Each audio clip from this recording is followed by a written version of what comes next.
Welcome to Taming the High Cost of College. This episode is going to be all about college research. We're going to have information for those of you that are just starting out. We're also going to talk about how you can dive deep into colleges that you're interested in.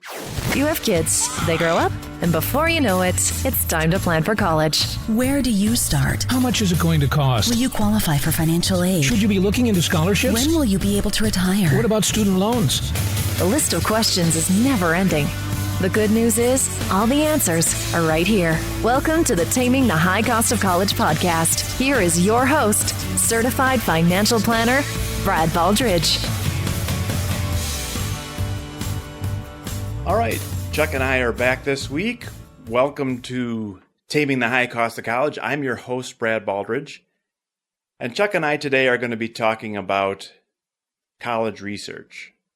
So in this episode, we talk a lot about college databases, Big Future, and College Navigator. And we also talk about how to use the college's website and other great information as well. And then on Brad Recommends, I talk a little bit more about the college databases and give you access to some videos that will help get you started.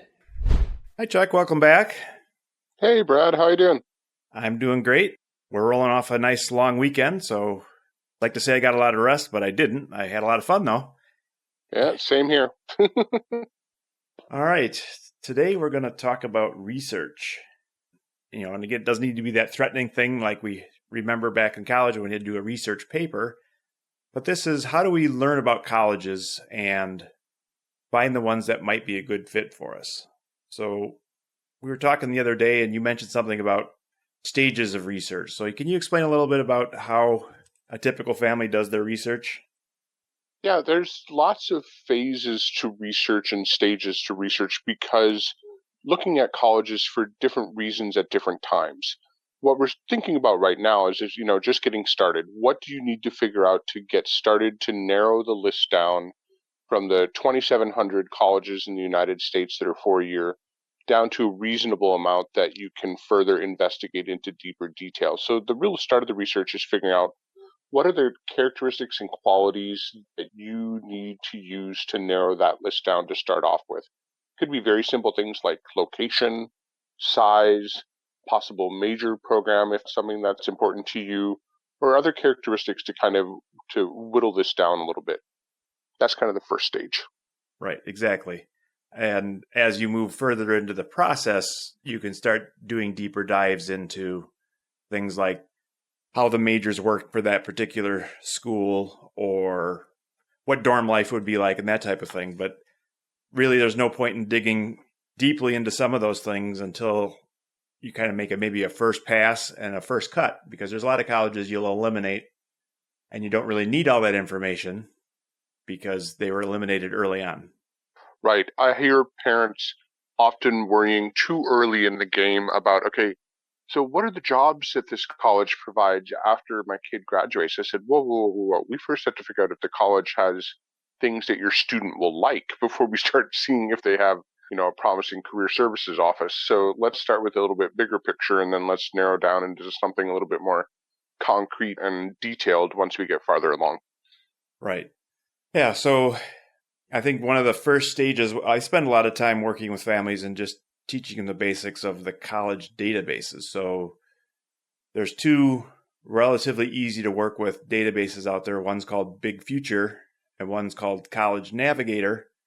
Google either one and it'll get you right there.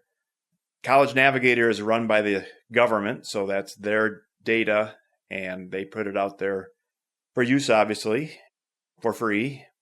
And then Big Future, that's College Board, which also they do all kinds of education related things like SAT test and what's the other test they do? Help me out here. Well, they were doing the SAT subject tests, but those are now a thing of the past. They've also done some of the graduate school exams for various grad programs as well. Don't they also do the AP? SAT? Yep, they also oversee the AP's exam. So College Board is really a ginormous resource for both navigating some of the exams that colleges are looking for, but also understanding all of the database points, because they've really come up with a slick, easy to use interface that I think is fairly intuitive. It might have a couple questions on it, but I think it's fairly straightforward for families to be able to start narrowing that list down. What I also like about the College Board Big Future website is that every time you add a characteristic to your search, you can look to see how many colleges are left that have that characteristic. It's kind of, slow process of elimination. It's kind of fun. Right, exactly. So then the other important thing about Big Future is another revenue source for College Board is collecting your data and selling it to the colleges. So when the colleges say we want to send out a mailer, where do they get their email list or their actual physical address list? Well, College Board is a big source of that type of information. So if you have major privacy concerns, which again, I don't think you need to worry about it personally, but again, some people are more concerned than others. Just be aware that they are collecting data, especially when you set up an account, which again makes your life easier because it saves your work. But then they're also collecting more and more information and starting to connect, your student that was a test taker at some point with their college search at another point, et cetera, et cetera.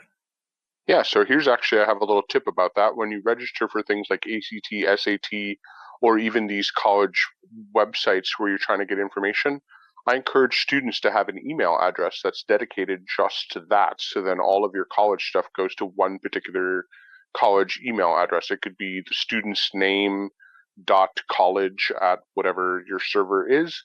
But that's the way you can keep all the college stuff located in one email address.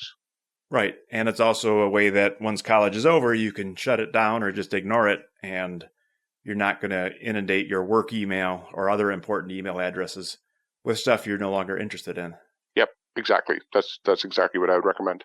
Yes. So I guess moving on to a little bit more about the databases, what's useful about them, again, is you can, and again, where you might start is, well, show me all the colleges within 100 miles of, my particular zip code, let's say. And you'd be shocked for most families at how many colleges are near you. And most of the time, if you really sat down and thought about it, you'd come up with 10 or 20, again, depending on what metro area you might be in or whatever. But when you actually look at the numbers and realize that, oh yeah, there are a lot of colleges and a lot of them are close by, and how do we start differentiating? And that's where these databases are useful. You can certainly start with geography, near home, away from home, in a particular state, that type of thing. Then what are some of the other criteria that help us narrow the list that we might start at the beginning with? Sure. One of the common ones is kind of, do you want to be more in a rural area, a suburban area, or an urban area? Keep in mind that these are defined by the federal government, so your interpretation of what an urban area might not be what the federal government thinks is an urban area. So that's a very common one. Other one would be, are you looking more for a public institution or a private institution? I encourage families, as we've talked about in previous episodes, to keep an open mind and see if public and private could be a possibility for you. One that most families don't even think about is that there are also colleges that are either single sex or co-ed, so that could be a different experience for certain students.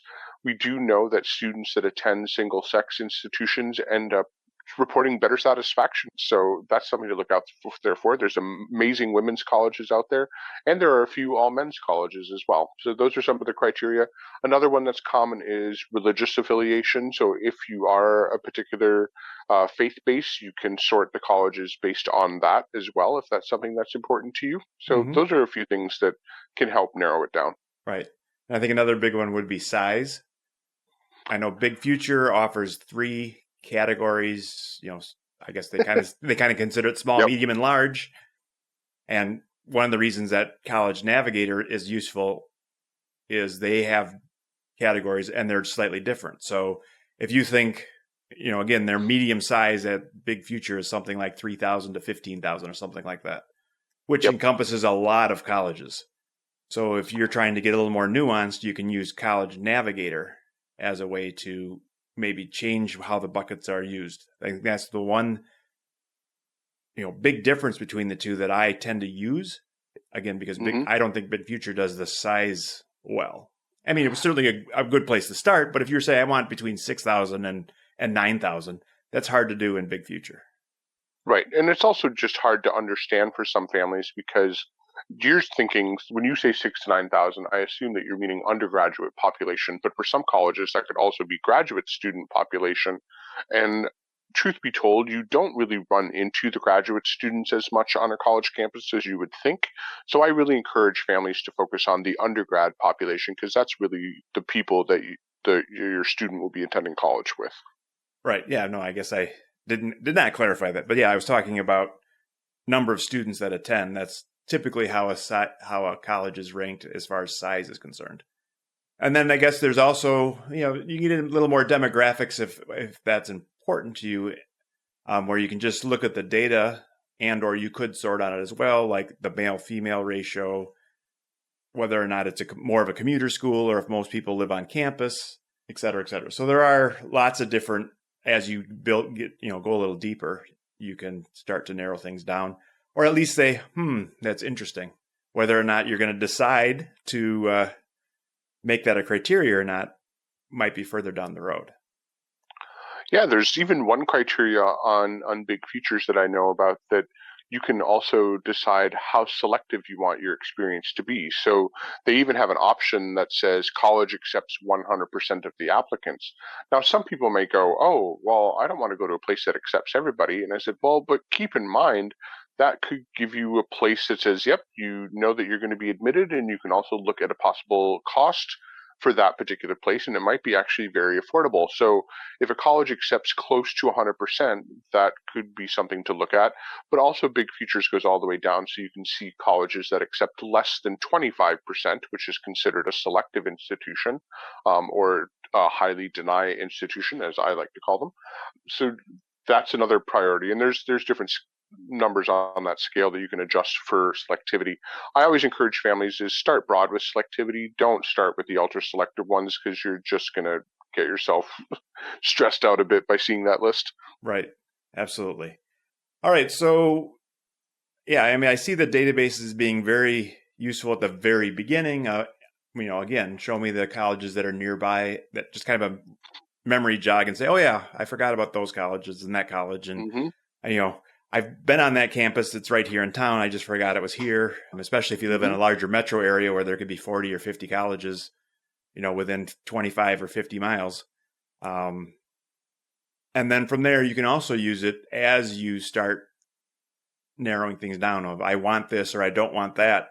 You can start adding that to the criteria and kick out colleges or include colleges based on, an ever longer list of criteria till you get it down to the 10 or 15 or whatever that might be appropriate for you to really consider. Right. And speaking of those lists, there is a great website that already has some lists made up for people. So if you're saying, hey, I really want a small school with engineering, or hey, what colleges are great for vegetarians, or what colleges have strong, school spirit? College Express, if you Google College Express, it is a website where high school counselors, school counselors, independent educational consultants have made lists of these things and have posted them publicly. And it's free to use. You do have to sign up to get an account with College Express. Of course, they want your contact information. But it is a website that offers different lists out there. So you can already check out and find out what schools have the largest football stadiums or what campuses are located on a beach. So it's something that's helpful if you have a specific thing that you're looking for. Right. Yeah, I've not used that one. So that's a great tip as well. Next, let's talk a little bit about fairtest.org. College testing at this stage is very much under upheaval and changing almost daily, it seems. So tell us what fairtest.org is about.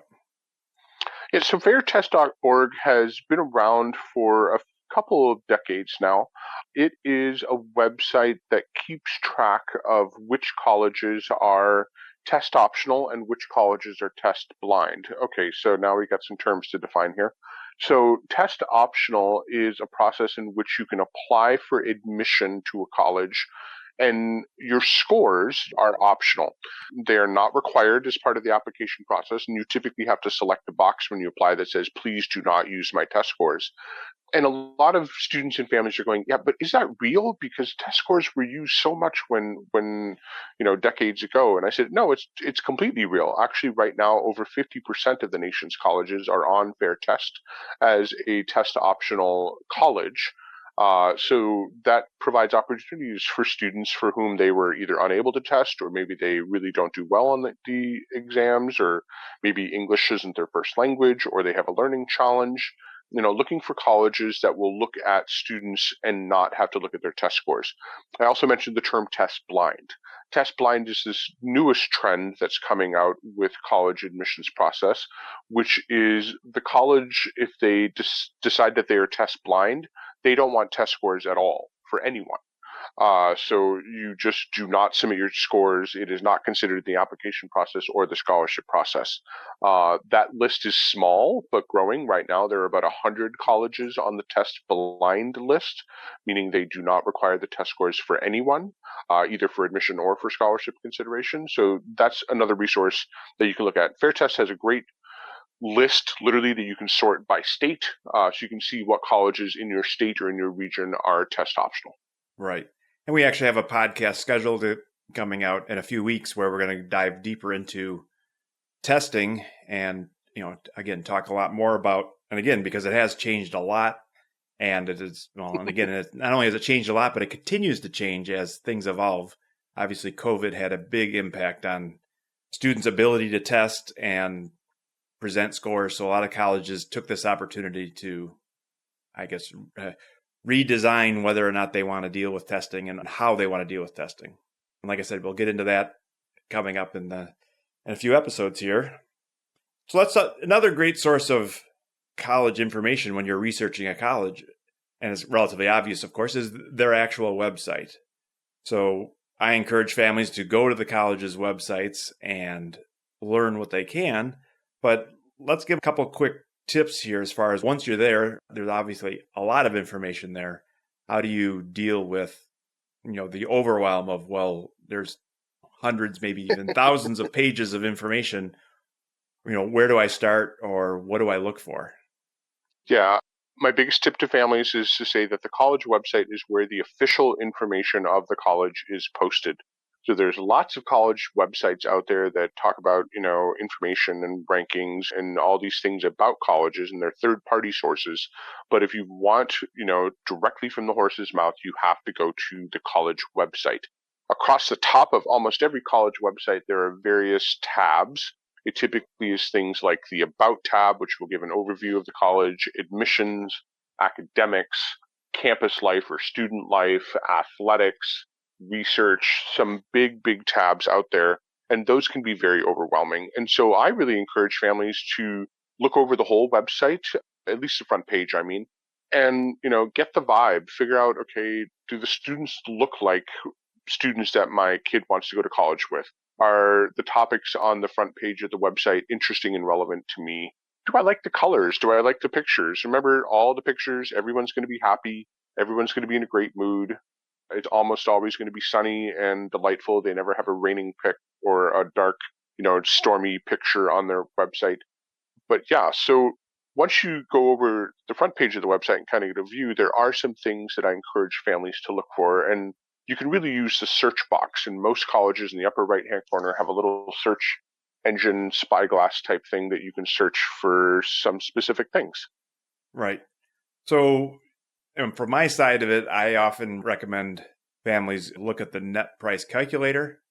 We talked about net price in a previous episode, but the net price calculator is a tool that helps families really understand what colleges will cost. The challenge, of course, is not all net price calculators are made equal. Some colleges, and again, all colleges will have a net price calculator because the federal government mandated it, that if they accept federal money, they have to have a net price calculator, and every college accepts federal money just about, so they all have one. Now, some did a great job and they keep it current, but occasionally they go to the net price calculator and it'll ask questions like, well, what was your income in 2015? It's like, okay, there's a sure sign that they haven't updated it in 6 or 7 years, and you probably want to take any answers or any information you get from it with a huge grain of salt. But again, the net price calculator, from a financial perspective, is one tool that you will use probably further into the process. That you're not going to start there, potentially, again, unless the price is of paramount importance, but it's something you should do as part of the process as you move along. What's areas that you send people to often?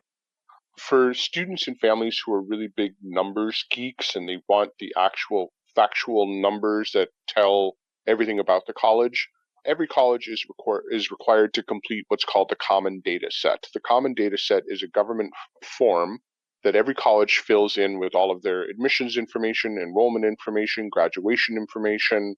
It's loads and loads and loads of statistics about the college. It is a bit dense to read and not very fun. So if you're trying to fall asleep at night, great thing is looking up the Common Data Set for a college. But it's not always defined, so I use the search function. But every college is supposed to post their information for the Common Data Set. And it's very, very deep numbers. And this is something that I use to research, okay, what is the retention rate of a college? What is the graduation rate of a college?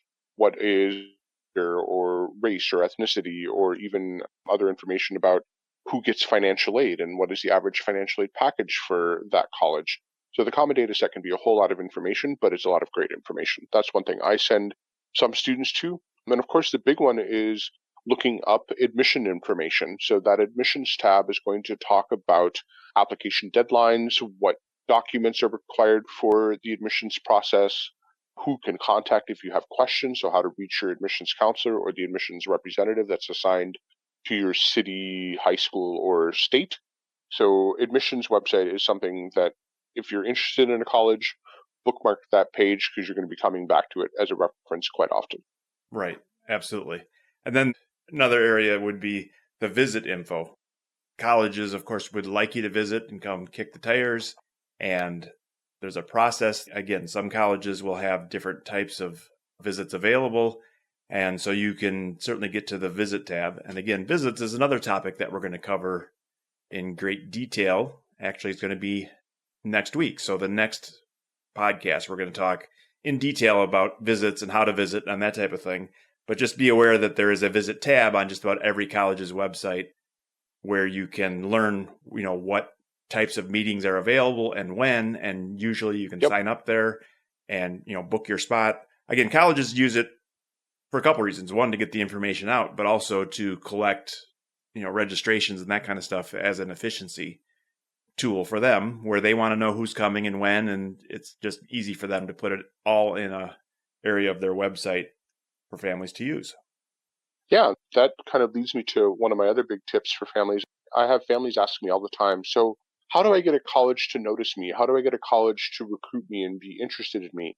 Well, right below the visit tab, which is typically on the admissions page, it's typically right below it, it says request more information. And it is a form that you fill out with your basic demographic information, maybe a little bit more information about your grades or possible subjects you want to study. And that is the best way to demonstrate to a college that you are interested in them. Fill out that form. They will send you mail. They will send you lots of mail, lots of email, but that is a direct way to kind of say, hey, XYZ college, look at me. I'm right here. I would like to, send me stuff because I'm interested in you. Right. Absolutely. And of course, remember to use that special email because that, again, is going to put you on a list that will be very hard to get off of. Let's move on to one other big batch of data that's out there around colleges, which is the various college rankings. The common ones, U.S. News, Forbes. I know already what your answer is going to be, but what are your thoughts on these various ranking agencies? Yeah, there's Princeton Review, there's Peterson's, there's a ranking out there for just about anything. I haven't seen the left-handed frisbee player ranking yet, but I'm sure it's going to be coming out at some point in time. Look for it on a newsstand near you. So, yeah, my hardcore opinion is that rankings exist because ranking companies need to make money. That's really why rankings exist. Absolutely. That's my short answer. Yes. I mean, U.S. News and World Reports is the company that launched it all way back when they had an in-print magazine. Yep. I remember that magazine. Right. I used to get the U.S. News, the college ranking magazine. That issue was always 2 or 3 times thicker than the average magazine. and it was stuffed full of advertising, and it was a huge profit center for U.S. News. So once, they got into that business and realized that it made a lot of money, they continued with it and worked it really hard. Then, of course, other agencies saw how well and how much money U.S. News was making, and then Forbes jumped on the list, and a number of other companies decided, well, let's get a piece of that pie. So that's kind of the history. Of course, how do colleges look at the rankings, and what do they do about rankings? Well, truth be told, the rankings haven't changed that much in the last 10, 15 years. If we were to pull the ranking list from 15 years ago and compare it to the ranking list of last year, not a whole lot has changed. But colleges love talking about them because they can say, oh, we're number one on this, or we're number two on that. And I don't know if it's a very American thing, but we like talking about the fact that something is number one for anything. And almost every college in the country is number one on somebody's ranking list. They just haven't read it yet. But yeah, that's why colleges love it, because it gives them quick little snippets that they can put out there and say, hey, we are number 3 in the nation for this. We are number 2 in the nation for that. Or we're number 1 in the region. So that's why colleges enjoy it. It gets their name out there. Right, absolutely. And again, a lot of talk out there about how, because there's formulas that most of these rankings use, some of the colleges are trying to, again, maintain their status or increase their status. So they may try to increase whatever's being ranked, not necessarily, again, what their customers, what their students want, but now they're trying to make U.S. News happy or make Forbes happy with, better test scores or more generous alumni or whatever it is that, ranking agencies are putting into their rankings at this given time. And one of the rankings requires colleges to rank each other. Well, that's like having companies rank each other to say who's better than, if I work at a college, I'm not going to rank my competitor higher than me. So that's always an interesting layer to it. I remember working at a college, and the vice president of enrollment would frequently, when it was ranking time and time to fill out that survey, would get things in the mail from colleges that were further down on the rankings list that were trying to raise their profile. And, all of a sudden a box of chocolates would arrive, or, a really nice, vase of flowers would arrive. And these were colleges that were lower on the rankings that were trying to impress the VP of enrollment at our school so that they would get voted higher, because the other colleges' opinions played such a large factor into the ranking. I'm just going, why is somebody else's opinion in your same competitive field part of your ranking? That doesn't make sense to me. Right, exactly. So in the end, unfortunately, though, a lot of parents are very interested in, well, what ranking is this school compared to that school? And how often have you heard, well, this school is better than that school? And why? Well, this one's ranked 10 and that one's ranked 12, or this one's ranked 82 and that one's ranked 97. So it must be better. Yeah, but when you talk to employers, the ranking of the college doesn't even fall into the top 30 things that an employer considers as far as what they're looking for a student. When you're, if your goal to go to college is to eventually get a job, which I assume that that's part of the goal of going to college, what are the employers and the job hunters looking for in a college student? They're not looking for what rank of a school that you went to. That's not a factor at all. Right. So I think rankings, again, the convenience of rankings is it may give you, again, if you look at for sure, the rankings of engineering schools, well, it's a quick way to get a list of engineering schools. You don't necessarily have to worry about which one's above which one, but at least now you've got the 100 engineering schools that you can start to check out or add to your list or work with, again, assuming you're interested in engineering. Yeah. But so there is some uses I think families can use it for, but I think you really want to avoid this school is better than that school, because, again, U.S. News' opinion of what a better school is really isn't what critical in your decision. It's what your student and you feel is a better school. Right. The U.S. News opinion is someone sitting at a cubicle in an office somewhere who's decided what's better or what's not. But when you're talking about engineering, one thing I do tell families, though, is if you're looking for a major or a program that is accredited, so engineering colleges have a different accreditation than other schools. Look to see if the college is accredited. Business schools have accreditations, nursing schools have accreditations, even music schools have separate accreditations. That can be much more telling than a ranking. So if you're wanting to see if a college is really serious about a particular program or a particular major, find out if it's accredited for that program or for that major. That will tell you a lot more than ranking. Right. And that's, again, that would be a deep dive into the college's website to get to their accreditation pages. Or I think that is available from the accredited agencies themselves, potentially. Yep. So that would be another example of a deep dive research. Again, not where you're going to start. You're not going to, first thing is find accreditation, perhaps. But as part of the process, you might say, well, I like these 7 schools equally well as far as I can tell. These 4 are accredited and these 3 are not. Well, that might swing you to say, well, these are the 4 I'm applying to then. Yep, absolutely. Yeah. I've had families start with the accreditation list and I want to see what business schools are accredited. And I was like, well, that's hundreds of campuses. That's not going to narrow it down for you very quickly. Start with the other direction and then look for accreditation as you move further along in the process. Right.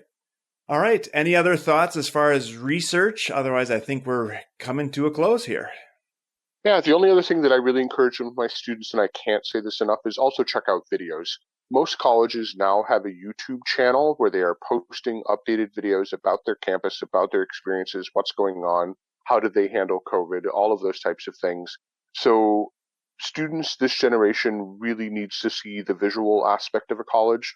So once you've checked out the website and you go, oh, this seems pretty interesting, jump over to YouTube, find the college's YouTube channel and see what's going on. Wow, great advice. That's one I hadn't heard yet.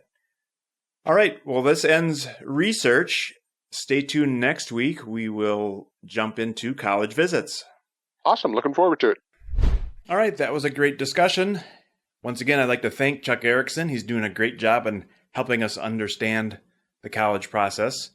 Before you go away, I just want to remind you that you can go to Taming the High Cost of College /123. There you'll have access to some free videos that will help you with the college databases and how to work with them. So in order to access that, you'll need to sign up right under the podcast player. There'll be a place to provide your email, sign up for our newsletter, and get all this great information. As always, we appreciate reviews. So if you're listening through Apple or any other app, if you'd give us a review, that would be great. It helps other people find our podcast. If you have any comments or questions, feel free to reach out at our website.